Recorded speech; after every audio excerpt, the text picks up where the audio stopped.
ಮುರುಕಲು ಮನೆಗಳು, ಅಲ್ಲೇ ಗಟಾರ, ಹಂದಿಗಳ ಓಡಾಟ, ಈ ರೀತಿಯ ಅವ್ಯವಸ್ಥೆಯಲ್ಲಿ ಜನಸಾಮಾನ್ಯರು ಜೀವನ ಮಾಡ್ತಿದ್ದಾರೆ. ಈ ಕಾಲದಲ್ಲೂ ಹೀಗೆ ಜೀವನ ಮಾಡ್ತಿದ್ದಾರಾ ಅನ್ನುವಂಥ ಪ್ರಶ್ನೆ ಉದ್ಭವ ಆಗುತ್ತೆ. ಆದರೆ ಇದು ಹುಬ್ಬಳ್ಳಿಯ ಹೃದಯ ಭಾಗದಲ್ಲಿ ಜನಸಾಮಾನ್ಯರು ಜೀವನ ನಡೆಸ್ತಾ ಇರುವಂತಹ ಪರಿ. ಮುರುಕಲು ಮನೆ, ಅಲ್ಲೇ ಗಟಾರ, ಹಂದಿಗಳ ಓಡಾಟ.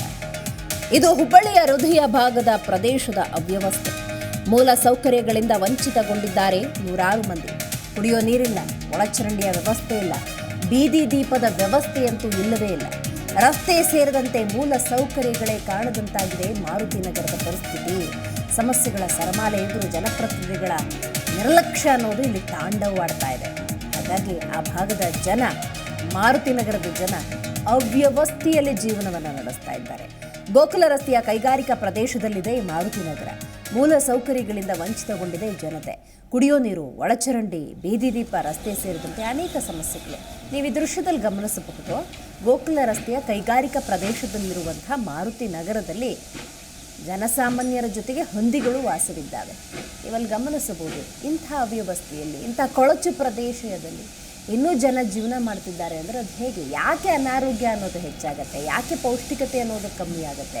ಯಾಕೆ ಬಡವರ್ಗ ಇನ್ನೂ ಬಡವರ್ಗದಲ್ಲಿದೆ ಅಂತ ಹೇಳಿದ್ರೆ ಅದಕ್ಕೆ ಮೂಲ ಕಾರಣ ಜನಪ್ರತಿನಿಧಿಗಳು. ಓಟ್ ಹಾಕೋದಕ್ಕೆ ಈ ಗಲ್ಲಿನೂ ಬಿಡೋದಿಲ್ಲ. ಓಟ್ ಬೇಕು ಅಂತ ಹೇಳಿ ಈ ಗಲ್ಲಿಯನ್ನು ತಲುಪುವಂಥ ಜನಪ್ರತಿನಿಧಿಗಳು ಓಟು ಸಿಕ್ಕು ಗೆದ್ದ ನಂತರ ಹತ್ತು ಕಡೆ ತಿರುಗಿ ನೋಡಿರೋದಿಲ್ಲ ಅನ್ನೋದಕ್ಕೆ ಇದೊಂದು ಸ್ಪಷ್ಟ ನಿದರ್ಶನ. ನೀವು ಮೊದಲನೇ ದೃಶ್ಯದಲ್ಲಿ ಏನು ನೋಡ್ತಾ ಇದ್ದೀರಿ, ಅದು ಹಂದಿಗಳು ಹೇಗೆ ಓಡಾಟವನ್ನು ನಡೆಸ್ತಾ ಇದ್ದಾವೆ. ಜನಸಾಮಾನ್ಯರ ಜೊತೆಯೇ ಜೀವನ ಮಾಡ್ತಿರುವಂಥ ಹಂದಿಗಳು. ಮಗದೊಂದು ಕಡೆ ನೋಡಿ, ಅಲ್ಲಿ ಸೂಕ್ತ ರೀತಿಯ ಒಳಚರಂಡಿ ವ್ಯವಸ್ಥೆ ಇಲ್ಲ ಅಂತ ಹೇಳಿದ್ರೆ ಮನೆಯಿಂದ ಬರುವಂತಹ ಗಲೀಜು ನೀರು ಮನೆಯ ಎದುರಿಗೆ ಹರಿಯುತ್ತೆ. ಅಂಥ ಒಂದು ಅವ್ಯವಸ್ಥೆ ನೋಡಿ. ಮತ್ತೊಂದು ದೃಶ್ಯದಲ್ಲಿ ನೀವು ಗಮನಿಸಬಹುದು. ಚರಂಡಿ ಓಪನ್ ಚರಂಡಿ, ಅದು ಅದರ ಮೇಲ್ಗಡೆ ಅಟ್ಲೀಸ್ಟ್ ಆ ಕಲ್ಲುಗಳನ್ನು ಸಹಿತ ಹಾಕಿಲ್ಲ. ಹಾಗಾಗಿ ಇಂಥ ಕೊಳಚೆ ಪ್ರದೇಶದಲ್ಲಿ ಜನಸಾಮಾನ್ಯರು ಜೀವನವನ್ನು ನಡೆಸ್ತಾ ಇದ್ದಾರೆ. ಹೇಗೆ ಜೀವನ ಮಾಡೋದಕ್ಕೆ ಸಾಧ್ಯ ನೋಡಿ. ಅಲ್ಲೇ ಬಟ್ಟೆಗಳನ್ನು ಒಣಗಾಕಿದ್ದಾರೆ, ಅಲ್ಲೇ ಜನಸಾಮಾನ್ಯರು ಓಡಾಟವನ್ನು ನಡೆಸಿದ್ದಾರೆ, ಅಲ್ಲಲ್ಲೇ ನೀರುಗಳನ್ನು ಶೇಖರಿಸ್ಕೊಂಡು ಇಟ್ಕೊಂಡಿದ್ದಾರೆ. ಕಾರಣ ನೀರಿನ ವ್ಯವಸ್ಥೆ ಇಲ್ಲ, ಬೇಕಾದಂಥ ಒಳಚರಂಡಿ ವ್ಯವಸ್ಥೆ ಅನ್ನೋದಿಲ್ಲ. ಒಂದು ಸುಸ್ಥಿತಿಯಾದಂತಹ ಬದುಕನ್ನೇ ಇವರು ನಡೆಸೋದಕ್ಕೆ ಸಾಧ್ಯ ಇಲ್ಲ. ಕಡೆ ಪಕ್ಷ ರಸ್ತೆ ಆದರೂ ಸರಿ ಇದೆಯಾ? ಅದು ಇಲ್ಲದಂತಾಗಿದೆ ಗೋಕುಲ ರಸ್ತೆಯ ಕೈಗಾರಿಕಾ ಪ್ರದೇಶದ ಮಾರುತಿ ನಗರ. ಇದು ಹುಬ್ಬಳ್ಳಿಯ ಸದ್ಯದ ಚಿತ್ರಣ. ಇವತ್ತು ಮಾರುತಿ ನಗರದ ಈ ಪರಿಸ್ಥಿತಿಯನ್ನು ನೋಡ್ತಾ ಇದ್ದರೆ ಬಹುತೇಕ ಕರ್ನಾಟಕದಲ್ಲಿ ಇಂಥ ಪ್ರದೇಶಗಳು ಬೇಕಾದಷ್ಟು ಸಿಗತ್ತೆ. ಆದರೆ ಇನ್ನೂ ಕೂಡ ಈ ಶತಮಾನದಲ್ಲೂ ಹೀಗೆ ಅವ್ಯವಸ್ಥೆಯಲ್ಲಿ ಜನ ಬದುಕ್ತಿದ್ದಾರಾ ಅನ್ನುವಂಥದ್ದು ನಿಜಕ್ಕೂ ಕೂಡ ದುರ್ವಿಧಿ ಅಂತ ಹೇಳಿದ್ರೆ ತಪ್ಪಾಗೋದಿಲ್ಲ.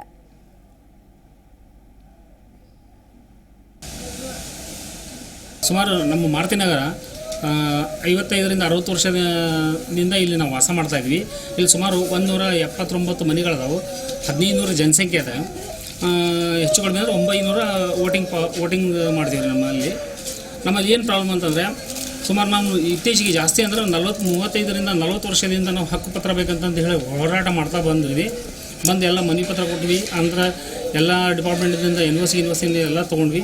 ಕೊನೆ ಹಂತಕ್ಕೆ ಬಂದಂತು. ಕೊನೆಗೆ ಏನಂತಂದರೆ ಕೊಳಗೇರಿ ಅಭಿವೃದ್ಧಿ ಮಂಡಳದ ಫೈಲ್ ಕೇಳಿದ ನಂತರ ನಾವೆಲ್ಲ ಕೊಟ್ಟ ನಂತರ ಲಾಸ್ಟಿಗೆ ಕೊನೆಗೆ ಒಂದರೊಳಗಡೆ RTC ಸಂಬಂಧ ಸ್ವಲ್ಪ ತೊಂದರೆ ಮಾಡ್ಕೊಂಡು ತಡೆ ಹಿಡ್ಕೊಂಡು ಕೂತ್ಕೊಂಡ್ರು. ಅದನ್ನು ಸಾಲ್ವ್ ಮಾಡಲಿಕ್ಕೆ ನಮ್ಮ ಸ್ಥಳೀಯ ಶಾಸಕರಿಗೆ, ಕನಿಷ್ಠ ಒಂದು ಸ್ಥಳೀಯ ಶಾಸಕರಿಗೆ ಮತ್ತು ಸಚಿವರಿಗೆ ಎಲ್ಲರಿಗೂ ಕೂಡ ನಾವು ಈ ವಿಷಯನ ಗಮನಕ್ಕೆ ತಂದರೂ ಕೂಡ ಇನ್ನೂವರೆಗೆ ಯಾವುದೇ ರೀತಿಯಾದ ಕೆಲಸ ಮಾಡ್ತಾ ಇಲ್ಲ. ಮೇಲಾಗಿ ನಮ್ಮ ಶಾಸಕರು ಮತ್ತು ನಗರ ಪಾಲಿಕೆ ಸದಸ್ಯರು ಇಬ್ಬರು ಕಾಣೆಯಾಗಿದ್ದಾರೆ. ಅವ್ರನ್ನ ದಯವಿಟ್ಟು ಎಲ್ಲರೂ ಇದ್ರೆ ಹುಡುಕಿ ಕೊಡ್ಬೇಕಂತ ನಾವು ಕೇಳ್ತೀವಿ ಇದ್ರ ಮೂಲಕ. ಯಾಕೆ ಅಂತಂದರೆ ಒಂದೇ ಒಂದು ದಿವಸ ಕೂಡ ನಮ್ಮ ನಗರದ ಹತ್ರ ಅವರು ಒಂದೇ ಒಂದು ದಿವಸ ಕೂಡ ತಿರುಗಿ ನೋಡಿಲ್ಲ.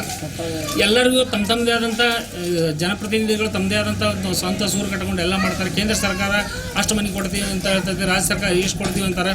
ಎಲ್ಲಿ ಮನೆ ಕೊಟ್ಟಿದ್ದಾರೆ? ಇದ್ದಂಥ ಮನೆಗೂ ಕೂಡ ಹಕ್ಕುಪತ್ರ ಕೊಡ್ತಾ ಇಲ್ಲ. ಮೊನ್ನೆ ರಾಜ್ಯ ಸರ್ಕಾರದವ್ರು ಹೇಳಿದರು, ಎಲ್ಲನೂ ಇಲ್ಲ ನಾವು ಈ ಥರ ಈಗ ಅಮೇಜ್ಮೆಂಟ್ ಆಗಿದಾವು, ಎಲ್ಲ ನಾವು ಇವೆಲ್ಲ ಹಕ್ಕುಪತ್ರ ಕೊಡಲಿಕ್ಕೆ ನಾವು ಫೈನಲ್ ಮಾಡ್ತಾ ಇದ್ದೀವಿ ಅಂತಾರೆ. ಒಬ್ಬರು ಕೂಡ ಬಂದು ಕೇಳ್ತಲ್ಲ. ನಮ್ಮ ಮಾರುತಿ ನಗರ ಇಷ್ಟು ಬಡ ಕುಟುಂಬದಿಂದ ಬೆಳಗ್ತಾ ಇದ್ದಾರೆ.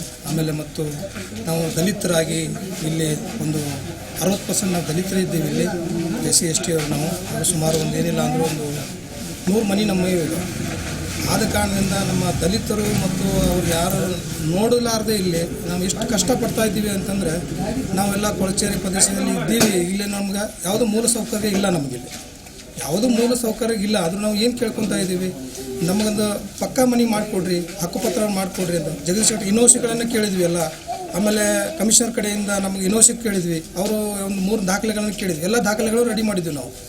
ಅವ್ರು ಏನು ಕೇಳಿದ್ರು ಎಲ್ಲ ದಾಖಲೆಗಳು. ನಮಗೆ ಒಂದು ರೆವಿನ್ಯೂ ಆಫೀಸರಿಂದ ಒಂದು ಸರ್ವೆ ಮಾಡಿಕೊಂಡು ಒಂದು 13-16 ಬಾರನ್ನು ತೊಗೊಂಬರ್ರಿ ಅಂತ ಹೇಳಿದರು. ಆದರೂ ಅದು ಒಡೆದು ಹಾಕಿ ನಾವು ಮಾಡಿಕೊಡ್ರಿ ಅಂತಂದ್ರೂ ಇನ್ನೂ ಆದರೂ ನಮಗೆ ಅವ್ರು ಬರ್ತಾ ಇಲ್ಲ, ಸರ್ವೆ ಮಾಡ್ತಾ ಇಲ್ಲ.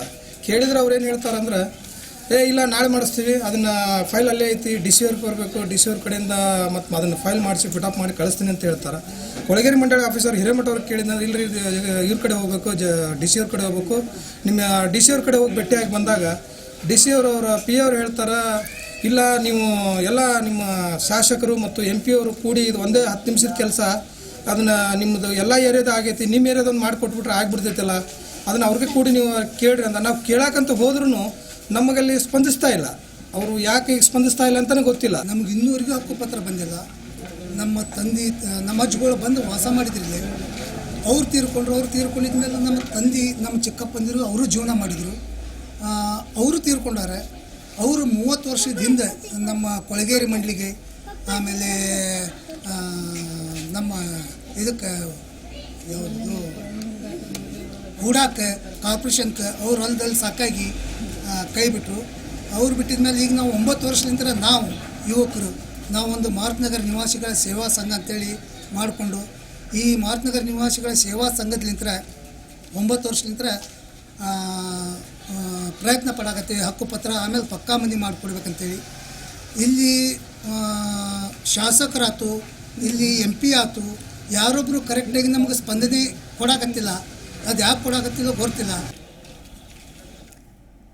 ಈ ಬಗ್ಗೆ ಮಾತಾಡಲಿಕ್ಕೆ ಸ್ಥಳೀಯ ಮುಖಂಡರಾದಂತಹ ಜಗದೀಶ್ ಅವರು ನಮ್ಮ ಜೊತೆ ಸಂಪರ್ಕದಲ್ಲಿದ್ದಾರೆ. ಸರ್ ನಮಸ್ಕಾರ. ಯಾವಾಗಿಂದ ಸರ್ ಮಾರುತಿ ನಗರದ ಈ ಜನ ಈ ರೀತಿ ಅವ್ಯವಸ್ಥೆಯಲ್ಲಿ ಬದುಕ್ತಾ ಇದ್ದಾರೆ? ಒಂದು ಜನಪ್ರತಿನಿಧಿಗಳು ಅಂತ ಇರ್ತಾರಲ್ಲ. ಓಕೆ, ಸಂಪರ್ಕ ಕಡಿತಗೊಂಡಿದೆ. ಮತ್ತೊಮ್ಮೆ ಜಗದೀಶ್ ಅವರನ್ನು ಸಂಪರ್ಕ ಮಾಡುವಂತಹ ಪ್ರಯತ್ನವನ್ನು ಮಾಡೋಣ. ನೋಡಿ, ದೃಶ್ಯದಲ್ಲಿ ಗಮನಿಸ್ತಾ ಇದ್ದೀರಿ, ಒಂದು ಕಡೆ ಮಾರುತಿ ನಗರದ ಈ ಒಂದು ಬೀದಿ, ಮಗದೊಂದು ಕಡೆ ಅಲ್ಲೇ ಜೀವನವನ್ನು ನಡೆಸ್ತಾ ಇರುವಂಥ ಹಂದಿಗಳು, ಮತ್ತೊಂದು ಕಡೆ ಅವ್ಯವಸ್ಥೆ ಅನ್ನೋದು ಎಷ್ಟರ ಮಟ್ಟಿಗೆ ತಾಂಡವಾಡ್ತಿದೆ ಅನ್ನೋದಕ್ಕೆ ಸ್ಪಷ್ಟ ನಿದರ್ಶನ. ಅಲ್ಲಿರುವಂಥ ರಸ್ತೆಗಳನ್ನು ನೀವು ಗಮನಿಸಬಹುದು, ಒಳಚರಂಡಿ ವ್ಯವಸ್ಥೆ ಇಲ್ಲದಂಥ ಚರಂಡಿಗಳನ್ನು ಗಮನಿಸಬಹುದು, ಮನೆಯ ತ್ಯಾಜ್ಯ ನೀರು ಅಂತ ಏನಿರುತ್ತೆ ಅದು ಮನೆ ಮುಂಭಾಗದಲ್ಲೇ ಹರಿದು ಹೋಗುತ್ತೆ. ಇಂಥ ಒಂದು ಅವ್ಯವಸ್ಥೆಯಲ್ಲಿ ಬಹಳ ವರ್ಷಗಳಿಂದ ಜನಸಾಮಾನ್ಯರು ಈ ಬದುಕನ್ನು ನಡೆಸ್ತಿದ್ದಾರೆ. ಬಟ್ ಯಾವಾಗಿಂದ ಅನ್ನೋದು ಬಹಳ ಮುಖ್ಯ. ಯಾಕಂದರೆ ಯಾವುದೇ ಚುನಾವಣೆ ಆಗೋ ಸಂದರ್ಭದಲ್ಲೂ ಕೂಡ ಓಟ್ ಕೇಳೋದಕ್ಕಂತೂ ಜನಪ್ರತಿನಿಧಿಗಳು ಬಂದಿರ್ತಾರೆ. ಬಂದಾಗ ಏನು ಹೇಳಿರ್ತಾರೆ, ಆಮೇಲೆ ಕೊಟ್ಟಂಥ ಭರವಸೆಯನ್ನು ಯಾಕೆ ಈಡೇರಿಸಿಲ್ಲ, ಆ ಭಾಗದ ಜನ ಮನವಿಯನ್ನು ಮಾಡ್ಕೊಂಡಿದ್ದಾರೋ ಇಲ್ವೋ, ಮಾಡಿಕೊಂಡಾಗ ಯಾವ ರೀತಿಯ ಪ್ರತಿಕ್ರಿಯೆ ಸಿಕ್ಕಿದೆ, ಹೀಗೆ ಹಲವಾರು ಪ್ರಶ್ನೆಗಳು ಅನ್ನೋದು ಖಂಡಿತವಾಗ್ಲೂ ಇದ್ದೇ ಇದೆ. ನೋಡೋಣ ಆ ಭಾಗದ ಜನ ಏನು ಹೇಳ್ತಾರೆ, ಇದರ ಬಗ್ಗೆ ನಾವು ಮಾಹಿತಿಯನ್ನು ಕಲೆ ಹಾಕೋಣ. ಬಟ್ ಈಗಲೂ ಕೂಡ ಈ ರೀತಿ ದುರವಸ್ಥೆಯಲ್ಲಿ, ಈ ರೀತಿ ಅವ್ಯವಸ್ಥೆಯಲ್ಲಿ ಜನ ಬದುಕ್ತಿದ್ದಾರೆ ಅನ್ನೋದ ಊಹೆ ಮಾಡ್ಕೊಳ್ಳೋದಕ್ಕೂ ಕೂಡ ಸಾಧ್ಯ ಇಲ್ಲ. ಯಾಕಂತ ಹೇಳಿದ್ರೆ ಮೂಲಭೂತವಾಗಿ ಬೇಕಾಗಿರುವಂಥ ಕೆಲವೊಂದು ಸೌಲಭ್ಯಗಳು ಬೇಕೇ ಬೇಕು, ಇಲ್ಲ ಅಂದರೆ ಬಹಳ ಕಷ್ಟ ಆಗುತ್ತೆ. ನೋಡಿ, ಕೂತ್ಕೊಂಡ್ರೆ ನಿಂತ್ಕೊಳ್ಳೋಕ್ಕಾಗಲ್ಲ, ನಿಂತ್ಕೊಂಡ್ರೆ ಕೂತ್ಕೊಳ್ಳೋಕ್ಕಾಗಲ್ಲ ಅನ್ನುವಷ್ಟು ಚಿಕ್ಕ ಚಿಕ್ಕ ಮನೆಗಳದು. ಅದರ ಜೊತೆಗೆ ರಸ್ತೆಯ ವ್ಯವಸ್ಥೆ ಎನ್ನುವುದಿಲ್ಲ, ಒಳಚರಂಡಿ ವ್ಯವಸ್ಥೆ ಎನ್ನುವುದಿಲ್ಲ, ನೀರಿನ ಸಮಸ್ಯೆ ಹೆಚ್ಚಾಗಿರೋದರಿಂದಾಗಿ ನೋಡಿ ಅಲ್ಲಿ ದೊಡ್ಡ ದೊಡ್ಡ ಡ್ರಮ್ಗಳಲ್ಲಿ ನೀರನ್ನು ಶೇಖರಿಸಿಟ್ಟುಕೊಂಡಿದ್ದಾರೆ. ಇಂಥ ಅವ್ಯವಸ್ಥೆಯಲ್ಲಿ ಬದುಕನ್ನು ನಡೆಸೋದಕ್ಕೆ ಸಾಧ್ಯವ? ಯಾಕೆ ಅಪೌಷ್ಟಿಕತೆ ಅನ್ನೋದು ಕಾಡುತ್ತೆ, ಯಾಕೆ ಆರೋಗ್ಯ ಅನ್ನೋದು ಈ ಬಡವರ್ಗದ ಜನಕ್ಕೆ, ಮಧ್ಯಮ ವರ್ಗದ ಜನಕ್ಕೆ ಕಾಡುತ್ತೆ ಅನ್ನೋದಕ್ಕೆ ಇದೊಂದು ಸ್ಪಷ್ಟ ನಿದರ್ಶನ. ಸೂಕ್ತ ಮೂಲಭೂತ ಸೌಕರ್ಯವನ್ನು ಮತದಾರ ಪ್ರಭು ಅನುಭವಿಸಲಿಲ್ಲ ಅಂತ ಹೇಳಿದ್ರೆ ಇಂತಹ ಒಂದು ಅವ್ಯವಸ್ಥೆಯಲ್ಲೇ ಜೀವನವನ್ನು ನಡೆಸಬೇಕಾಗತ್ತೆ. ನೋಡ್ತಾ ಇದ್ದೀರಿ ದೃಶ್ಯದಲ್ಲಿ ಜಿ ಕನ್ನಡ ನ್ಯೂಸ್ನ ಎಕ್ಸ್ಕ್ಲೂಸಿವ್ ಫುಟೇಜ್ ಇದೆಲ್ಲ. ಇದು ಮಾರುತಿ ನಗರದ ದೃಶ್ಯ. ಆ ಭಾಗದ ಜನ ಮಾತಾಡಿದ್ದನ್ನು ಕೂಡ ನೀವು ಗಮನಿಸಿದಿರಿ. ಗೋಕುಲ ರಸ್ತೆಯ ಕೈಗಾರಿಕಾ ಪ್ರದೇಶದ ಮಾರುತಿ ನಗರ ಅದು. ಮೂಲ ಸೌಕರ್ಯದಿಂದ ಸಂಪೂರ್ಣವಾಗಿ ವಂಚಿತವಾಗಿದೆ ಮಾರುತಿ ನಗರ. ಕುಡಿಯೋ ನೀರು, ಒಳಚರಂಡಿ, ಬೀದಿ ದೀಪ, ರಸ್ತೆ ಸೇರಿದಂತೆ ಅನೇಕ ಸೌಕರ್ಯಗಳ ಕೊರತೆ ಅನ್ನೋದು ಮಾರುತಿ ನಗರದಲ್ಲಿ ಎದ್ದು ಕಾಣ್ತಾ ಇದೆ. ಸರಿಯಾದ ಮನೆಗಳೇ ಇಲ್ಲ. ನೋಡಿ, ಒಬ್ಬ ಮನುಷ್ಯ ಅಂದಾಗ ಆತ ನಿಂತ್ಕೊಂಡ್ರೆ ನೆಟ್ಟಿಗೆ ನಿಂತ್ಕೊಳ್ಳೋಕ್ಕಾಗಬೇಕು, ಮಲ್ಕೊಂಡ್ರೆ ನೆಟ್ಟಿಗೆ ಮಲ್ಕೊಳ್ಳೋಕ್ಕಾಗಬೇಕು, ಎದ್ದರೆ ಸೂರ್ತಾಗುತ್ತೆ, ಮಲ್ಕೊಂಡ್ರೆ ನೆಲ ತಾಗುತ್ತೆ ಅನ್ನುವಂಥ ಪರಿಸ್ಥಿತಿ ಇದ್ದರೆ ಬಹಳ ಕಷ್ಟ ಆಗುತ್ತೆ. ಅತ್ಯಂತ ಕಡಿಮೆ ಜಾಗದಲ್ಲಿ ಆ ಭಾಗದ ಜನ ವಾಸವನ್ನು ನಡೆಸ್ತಾ ಇದ್ದಾರೆ. ಅಂದಾಜು ಎಷ್ಟು ಜನ ಇದ್ದಾರೆ, ಎಷ್ಟು ಮನೆಗಳಿದ್ದಾವೆ, ಇದರ ಬಗ್ಗೆ ಕೂಡ ನಾವು ಮಾಹಿತಿಯನ್ನು ಪಡ್ಕೊಳ್ಳೋಣ. ಮನೆಯಲ್ಲಿ ಕುಳಿತರೆ ನಿಂತ್ಕೊಳ್ಳೋಕ್ಕೂ ಆಗೋದಿಲ್ಲ, ನಿಂತರೆ ಕೂತ್ಕೊಳ್ಳೋಕ್ಕಾಗೋದಿಲ್ಲ ಅನ್ನುವಂಥ ಪರಿಸ್ಥಿತಿ ಆ ಭಾಗದಲ್ಲಿದೆ. ಇನ್ನೊಂದು ದುರಂತ ಏನು ಗೊತ್ತಾ, ಅಂತಾರಾಷ್ಟ್ರೀಯ ವಿಮಾನ ನಿಲ್ದಾಣ ಹುಬ್ಬಳ್ಳಿ ಇದೆಯಲ್ಲ, ಅದರ ಕೂಗಳತೆ ದೂರದಲ್ಲಿ ಈ ಮಾರುತಿ ನಗರ ಇದೆ. ಇಂಟರ್ನ್ಯಾಷನಲ್ ಏರ್ಪೋರ್ಟ್ ಪಕ್ಕದಲ್ಲೇ ಇದೆ. ಆ ಪಕ್ಕದಲ್ಲೇ ನೋಡಿ ಮಾರುತಿ ನಗರದ ಈ ಒಂದು ಅವ್ಯವಸ್ಥೆ ಇದೆ. ಹೆಚ್ಚಿನ ಮಾಹಿತಿಯನ್ನು ನಮ್ಮ ಪ್ರತಿನಿಧಿ ಕಲ್ಮೇಶ್ ನೀಡ್ತಾರೆ. ಕಲ್ಮೇಶ್, ಯಾವಾಗಿನಿಂದ ಮಾರುತಿ ನಗರದ ಈ ಜನ ಇಲ್ಲಿ ಈ ಅವ್ಯವಸ್ಥೆಯನ್ನು ಅನುಭವಿಸ್ತಿದ್ದಾರೆ? ಅಂದಾಜು ಎಷ್ಟು ಕುಟುಂಬಗಳಿದ್ದಾವೆ, ಎಷ್ಟು ಮಂದಿ ವಾಸವಾಗಿದ್ದಾರೆ? ದಿವ್ಯಾ, ಇದು ಹುಬ್ಬಳ್ಳಿಯ ಹೃದಯ ನಗರದಲ್ಲಿರ್ತಕ್ಕಂಥದ್ದು. ಅದು ಅಂತಾರಾಷ್ಟ್ರೀಯ ವಿಮಾನ ನಿಲ್ದಾಣಕ್ಕೆ ಕೂಗಳತೆಯಲ್ಲಿರ್ತಕ್ಕಂಥ ಮಾರುತಿ ನಗರ ಬಹಳ ಪ್ರತಿಷ್ಠಿತ ಬಡಾವಣೆಗಳ ಸಂಪರ್ಕನ ಕಲ್ಪಿಸ್ತಕ್ಕಂಥ ಬಡಾವಣೆಯಾಗಿದೆ. ಜೊತೆಗೆ ಕೈಗಾರಿಕಾ ಪ್ರದೇಶ ಸಹ ಅಲ್ಲೇ ಪಕ್ಕದಲ್ಲಿದೆ. ಕಳೆದ ಈ ಬಡಾವಣೆಯನ್ನ ನಿರ್ಮಾಣ ಮಾಡಿದ್ದಾರೆ. ಅಂದ್ರೆ ಏನು, ಏರ್ಪೋರ್ಟ್ ಆದ ತಕ್ಷಣ ಈ ಬಡಾವಣೆ ಇಲ್ಲಿ ಸ್ಥಳೀಯರು ವಾಸಿಸ್ತಾರೆ. ಸುಮಾರು 35 ವರ್ಷಗಳಿಂದ ಈ ಸ್ಥಳೀಯರು ವಾಸಿಸ್ತಾರೆ. ಆದ್ರೆ ಇಲ್ಲಿ 2,000ಕ್ಕೂ ಹೆಚ್ಚು ಜನಸಂಖ್ಯೆ ಇದ್ದದ್ದು, 150ಕ್ಕೂ ಹೆಚ್ಚು ರೀತಿಯ ಇಲ್ಲಿಯ ಏನು ವಿವಿಧ ಇದರಲ್ಲಿ ಕೆಲಸ ಮಾಡ್ತಾರೆ ಕುಟುಂಬಸ್ಥರು. ಆದ್ರೆ ಸಾಕಷ್ಟು ರೀತಿಯಾದಂತ ಮೂಲಭೂತ ಸೌಕರ್ಯಗಳಿಲ್ಲ. ಈ ರೀತಿ ಒಂದು ರೀತಿ ಅವ್ಯವಸ್ಥೆ ಆಗ್ರವಾಗಿದೆ. ಇಡೀ ಬದುಕನ್ನ ಜೀವ ಕೈಯಲ್ಲಿ ಹಿಡ್ಕೊಂಡು ಬದುಕ ಸ್ಥಿತಿ ನಿರ್ಮಾಣ ಆಗಿದೆ. ಒಂದ್ ರೀತಿ ನೋಡಿದ್ರೆ ಅನಾರೋಗ್ಯ, ಮತ್ತೊಂದ್ ಕಡೆ ಇಕ್ಕೆಲುಗಳಲ್ಲಿ ಒಂದು ನಿಂತರೆ ಕುದುರ್ಲಿಕ್ಕೂ ಆಗ್ಲಂತ ಪರಿಸ್ಥಿತಿ ಅಂತ ಇಕ್ಕೆಲು ಸ್ಥಳಗಳಲ್ಲಿ ಇವರು ಬದುಕನ್ನ ಸಾಗಿಸ್ತಾ ಇದ್ದಾರೆ. ಕಂಡು ಕಾಣದಂತೆ ಜನಪ್ರತಿನಿಧಿಗಳು, ಅಧಿಕಾರಿಗಳು ವರ್ತನೆ ಮಾಡ್ತಿದ್ದಾರೆ.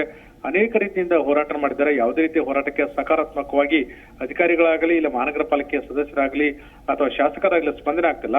ಹುಬ್ಬಳ್ಳಿ ಧಾರವಾಡ ಸೆಂಟ್ರಲ್ ವಿಧಾನಸಭಾ ಕ್ಷೇತ್ರ ವ್ಯಾಪ್ತಿಗೆ ಬರ್ತಕ್ಕದ್ದು ದೊಡ್ಡ ಕ್ಷೇತ್ರ ಮತ್ತು ಅತ್ಯಂತ ರಾಜ್ಯದ ಗಮನ ಸೆಳೆಯತಕ್ಕಂಥ ಕ್ಷೇತ್ರ ಆಗಿದೆ. ಆದ್ರೆ ಎಲ್ಲೊಂದ್ ಕಡೆ ಇಷ್ಟೊಂದು ರೀತಿಯ ಅವ್ಯವಸ್ಥೆ ಆಗ್ರವಾಗಿದೆ ಎಂಬುದಕ್ಕೆ ಹೇಳೋದಕ್ಕೂ ಇನ್ನೂ ಸಹ ನಾಗರಿಕ ಸಮಾಜ ತಲೆ ತೆಗೆಸುವಂತ ಕೆಲಸ ಆಗ್ತಕ್ಕಂಥದ್ದು. ಯಾವುದೇ ರೀತಿಯಾದಂತ ಇಲ್ಲಿ ಬಡ ಉನ್ನತೀಕರಣ ಮಾಡೋದಾಗ್ಲಿ, ಮೂಲಭೂತ ಸೌಲಭ್ಯಕರಣ ಕೊಡೋದಾಗ್ಲಿ, ಈ ನಿವಾಸಿಗಳ ಸಂಕಷ್ಟ ಅರಿತಕ್ಕಂಥ ಕೆಲಸವನ್ನ ನಮ್ಮ ಅಧಿಕಾರಿಗಳಾಗಲಿ ಜನಪ್ರತಿನಿಧಿಗಳು ಮಾಡ್ತಾ ಇಲ್ಲದಿವೆ. ಜನಪ್ರತಿನಿಧಿಗಳು ಅಂತ ಅನ್ನಿಸ್ಕೊಳ್ತಾರಲ್ಲ, ಪ್ರತಿ ಸಲ ಚುನಾವಣೆ ಬಂದಾಗ ಕಲ್ಮೇಶ್ ಈ ಪರ್ಟಿಕ್ಯುಲರ್ ಆಗಿ ಈ ಭಾಗಕ್ಕೆ ಓಟ್ ಕೇಳಕ್ ಬರ್ತಾರಾ ಇಲ್ವಾ? ಬಂದಾಗ ಏನಂತಾರೆ? ಖಂಡಿತವಾಗ್ಲೂ. ಯಾಕಂದ್ರೆ ಇಲ್ಲಿಯ ಇದು ಸಂಸದ ಲೋಕಸಭಾ ಕ್ಷೇತ್ರಕ್ಕೆ ಬರ್ತದೆ. ಜೊತೆಗೆ ಇಲ್ಲಿ ಹುಬ್ಬಳ್ಳಿ ಧಾರವಾಡ ಸೆಂಟ್ರಲ್ ವಿಧಾನಸಭಾ ಕ್ಷೇತ್ರ ಬರ್ತದೆ. ಜೊತೆಗೆ ಮಹಾನಗರ ಪಾಲಿಕೆಯ ಸದಸ್ಯರ ಕಿಶನ್ ಬೆಳಗಾವಿ ಇದ್ದಾರೆ. ಅವರು ಪಕ್ಷೇತರಾಗಿ ಈಗ ಬಿಜೆಪಿಯಲ್ಲಿ ಬಂದಿದ್ದಾರೆ. ಇಷ್ಟೊಂದು ರೀತಿಯ ಪದೇ ಪದೇ ಸಾಕಷ್ಟು ಚುನಾವಣೆ ಆದಾಗ ಜೊತೆಗೆ ಪ್ರತಿಷ್ಠಿತ ಬಡಾವಣೆಗೆ ಸಂಪರ್ಕ ಕಲ್ಪಿಸ್ತಕ್ಕಂಥದ್ದು. ಚುನಾವಣೆ ಹತ್ರ ಬಂದಾಗ ಇವರಿಗೆ ಭರವಸೆ ಸರಮಾಲೆಯನ್ನ ಹಾಕ್ತಾರೆ, ಸಾಕಷ್ಟು ರೀತಿಯ ಮುಗಲ ತೋರಿಸ್ತಾರೆ. ಆದ್ರೆ ಚುನಾವಣೆ ಮುಗಿದ ತಕ್ಷಣ ಇವರ ಹತ್ರ ತೆಗೆದು ನೋಡುವುದಿಲ್ಲ. ಇಲ್ಲ ಸ್ಥಳೀಯರು ಸಾಕಷ್ಟು ರೀತಿಯ ಅಧಿಕಾರಿಗಳಲ್ಲಿ, ಜನಪ್ರತಿನಿಧಿಗಳಲ್ಲಿ ಕಳಕಳಿನ ಮನವಿ ಮಾಡಿದ್ದಾರೆ, ಹೋರಾಟ ಮಾಡಿದ್ದಾರೆ, ಯಾವುದೂ ಫಲ ಕೊಟ್ಟಿಲ್ಲ. ಆದ್ರೆ ಜನಪ್ರತಿನಿಧಿಗಳಿಗೂ ನಾಚಿಕೆ ಆಗ್ಬೇಕು ಅನ್ಸುತ್ತೆ. ಯಾಕಂದ್ರೆ ಇಂಥ ಪರಿಸ್ಥಿತಿ ನೋಡ್ಬೇಕು ಇಲ್ಲಿ. ಯಾಕಂದ್ರೆ ದೊಡ್ಡದಾದಂತ ಬಡಾವಣೆ, ಮಾದರಿ ಬಡಾವಣೆ ಆಗ್ಬೇಕಂತ ಪ್ರದೇಶದಲ್ಲಿ ಈ ರೀತಿಯಾದಂತ ಅವ್ಯವಸ್ಥೆ ಆಗ್ರವಾಗಿರೋದ್ರಿಂದ ಒಂದ್ ರೀತಿಯ ಇವರ ಏನು ನಿರ್ಲಕ್ಷ್ಯಕ್ಕೆ ಹಿಡಿದ ಕೈಗನ್ನಡಿಯಾಗಿದೆ. ದಿವ್ಯಾ, ಏನೇನು ಸಮಸ್ಯೆಗಳಿದೆ ಅಲ್ಲಿ? ಕುಡಿಯೋ ನೀರಿಂದ ಹಿಡಿದು ನಾವು ಆ ದೃಶ್ಯದಲ್ಲಿ ನೋಡಿದ್ರೆ ಕಡೆ ಪಕ್ಷ ಒಳಚರಂಡಿ ವ್ಯವಸ್ಥೆನೂ ನೆಟ್ಟಗಿಲ್ಲ ಅಂದರೆ ಬಹಳ ಕಷ್ಟ ಆಗುತ್ತೆ ಅದನ್ನು ನೋಡೋದಕ್ಕೆ. ಇನ್ನು ಅವರಲ್ಲಿ ಜೀವನ ಮಾಡ್ತಿದ್ದಾರೆ ಅಂತ ಹೇಳಿದ್ರೆ ಬಹಳ ಕಷ್ಟ ಕಲ್ಮೇಶ್. ಯಾಕಂತ ಹೇಳಿದ್ರೆ ಮನೆ ತ್ಯಾಜ್ಯ ನೀರು ಮನೆ ಎದುರುಗಡೆ ಹರಿದಾಡುತ್ತೆ ಅಂತ ಹೇಳಿದ್ರೆ ಹೇಗೆ ಜೀವನ ಮಾಡೋದಕ್ಕೆ ಸಾಧ್ಯ? ಮೂಲಭೂತವಾಗಿ ಮಾರುತಿ ನಗರದ ಈ ಬೀದಿಗೆ ಬೇಕಾಗಿರುವಂಥ ಸೌಲಭ್ಯಗಳೇನು ತಿಳಿಸ್ಬೋದಾ? ಇಲ್ಲಿ ಖಂಡಿತವಾಗಿ ನೀವು ಆ ಮನೆಯನ್ನು ನೋಡಿಬಿಟ್ರೆ ಪರಿಸ್ಥಿತಿ ನೀವು ದೃಶ್ಯಾವಳಿ ನೋಡ್ಕೊಂಡಿರ್ಬೋದು. ಮನೆ ಎದುರುಗಡೆನೆ ಒಳಚರಂಡಿ ನೀರು. ಯಾಕಂದ್ರೆ ಆ ಒಳಚರಂಡಿ ನಿರ್ಮಾಣ ಮಾಡ್ಲಿಕ್ಕೂ ಜಾಗ ಇಲ್ಲ. ಒಳಚರಂಡಿ ಮನೆ ಪಕ್ಕದಲ್ಲಿ ಅಡುಗೆಯನ್ನ ಮಾಡ್ತಾರೆ, ಮಕ್ಕಳು ಮಲಗ್ತಾರೆ, ಮಹಿಳೆಯರು, ವಯೋವೃದ್ಧರು ಇರ್ತಾರೆ. ಆ ಮನೆಯ ಒಳಗಡೆ ಒಳಚರಂಡಿ ನೀರು ಹೋಗ್ತಕ್ಕದ್ದು ಸೊಳ್ಳೆಗಳ ಸಾಮ್ರಾಜ್ಯ ಆಗಿದೆ. ಜೊತೆಗೆ ವಿದ್ಯುತ್ ದೀಪ ಇಲ್ಲ. ರಸ್ತೆಗಳಂತೂ ಇಲ್ಲವೇ ಇಲ್ಲ. ಯಾಕಂದ್ರೆ ರಸ್ತೆ ಮಾಡ್ಲಿಕ್ಕೇನೆ ಸ್ಥಳ ಇಲ್ಲ. ರಸ್ತೆ ತಗೊಂಡು ಏನ್ ಮಾಡ್ತಾರೆ ಇವರು, ರಸ್ತೆ ಯಾವುದೋ ಮನೆ ಯಾವುದೋ ಅನ್ನೋದೇ ಪರಿಸ್ಥಿತಿ ಇಲ್ಲಿ ನಗಣ್ಯ ಆಗಿದೆ. ಅದರಿಂದ ಇಡೀ ಪ್ರದೇಶ ಇರ್ತಕ್ಕಂಥ ಪ್ರದೇಶದಲ್ಲಿ ಬದುಕಬೇಕು ದುಸ್ತರವಾಗಿದೆ. ಇಲ್ಲಿ ಯಾವ ಮೂಲಭೂತ ಸೌಕರ್ಯ ಕೊಡ್ಲಿಕ್ಕೂ ಅಲ್ಲಿ ಸ್ಥಳ ಇಲ್ಲ. ಯಾಕಂದ್ರೆ ಇವ್ರಿಗೆ ಪರ್ಯಾಯ ವ್ಯವಸ್ಥೆನ ಕಲ್ಪಿಸಿಕೊಡ್ಬೇಕಾಗಿದೆ. ಸುಮಾರು 2,000-2,500 ಕುಟುಂಬದಲ್ಲಿ ಜನಸಂಖ್ಯೆ ಇರ್ತಕ್ಕಂಥ ಇಲ್ಲಿ 100-150 ಅಥವಾ ಒಂದು 500 ಜನಸಂಖ್ಯೆ ಇರತಕ್ಕಂಥ ಪ್ರದೇಶ ಇರಬೇಕಾಗಿದೆ. ಇಷ್ಟೊಂದು 3-4 ಪಟ್ಟು ಜನಸಂಖ್ಯೆ ಇಂಥ ಇಕ್ಕಟ್ಟಾದ ಪ್ರದೇಶದಲ್ಲಿ ವಾಸ ಮಾಡ್ತಾರೆ. ಯಾವ ಎಲ್ಲಾ ಸೌಲಭ್ಯಗಳು ಇಲ್ಲ ಇವರಿಗೆ. ಯಾಕಂದ್ರೆ ಪಾಪ ಒಂದು 10x10 ಅಲ್ಲಿ ಒಂದು 5-6-7 ಜನಸಂಖ್ಯೆ ಇರ್ತಕ್ಕಂಥ ಕುಟುಂಬ ಇರ್ತದೆ. ಸರ್ ಎಲ್ಲಿ ಇವ್ರು ಮಲಕೊಳ್ಳಕ್ಕೆ ಎಲ್ಲಾಗ್ತದೆ? ಎಲ್ಲೊಂದ್ ಕಡೆ ಬೀದಿ ಮೇಲೆ ಮಲಗಿ ಜೀವನ ಸಾಗಿಸ್ತಕ್ಕಂಥ ಪರಿಸ್ಥಿತಿ ನಿರ್ಮಾಣ ಆಗಿದೆ. ಅದು ಅತ್ಯಂತ ಇವರು ಪಾಪ ಹಿಂದುಳಿದ ವರ್ಗದ ಜನಾಂಗ. ಇಂಥ ಜನಾಂಗದ ಬಗ್ಗೆ ಸಾಕಷ್ಟು ಸರ್ಕಾರ ಮಾತಾಡ್ತದೆ, ಜನಪ್ರತಿನಿಧಿಗಳು ಮಾತಾಡ್ತಾರೆ. ಮಾತೆತ್ತಿದ್ರೆ ಸಾಕಷ್ಟು ಸಂವಿಧಾನದ ಬಗ್ಗೆ ಜಾಗೃತಿ ಮೂಡಿಸ್ತಾರೆ. ಇವ್ರಿಗೆ ಎಲ್ಲಿದೆ ಕಾನೂನು, ಸಂವಿಧಾನ? ಇಂಥ ಪರಿಸ್ಥಿತಿಯಲ್ಲಿ ಇವರು ಬದುಕನ್ನ ಸಾಕ್ತಕ್ಕಂಥದ್ದು ನಾಚಿಕೆ ಆಗಬೇಕು ಜನಪ್ರತಿನಿಧಿಗಳಿಗೆ ಮತ್ತು ಅಧಿಕಾರಿಗಳಿಗೆ. ದಿವ್ಯಾ, ಥ್ಯಾಂಕ್ ಯು ನಿಮ್ಮೆಲ್ಲ ಮಾಹಿತಿಗಾಗಿ ಕಲ್ಮೇಶ್. ಜಿ ಕನ್ನಡ ನ್ಯೂಸ್ ಈಗ ನಿಮ್ಮ ಮನೆಯಲ್ಲೇ ನೋಡಿ. ಎಲ್ಲ ಕೇಬಲ್ಗಳಲ್ಲಿ ಈಗ ಲಭ್ಯ. Sun Direct 292, Jio TV 1334, U digital 162, city cable 51, GTPL 17, Abhishek cables 821, Rockline telecommunication 51, Shri Basaveshwara number 60, Vinayaka digital number 53, in digital number 896ರಲ್ಲಿ. ನಿಮ್ಮಿಸ್ತದ ಜಿ ಕನ್ನಡ ನ್ಯೂಸ್ ನೋಡಿ ಆನಂದಿಸಿ.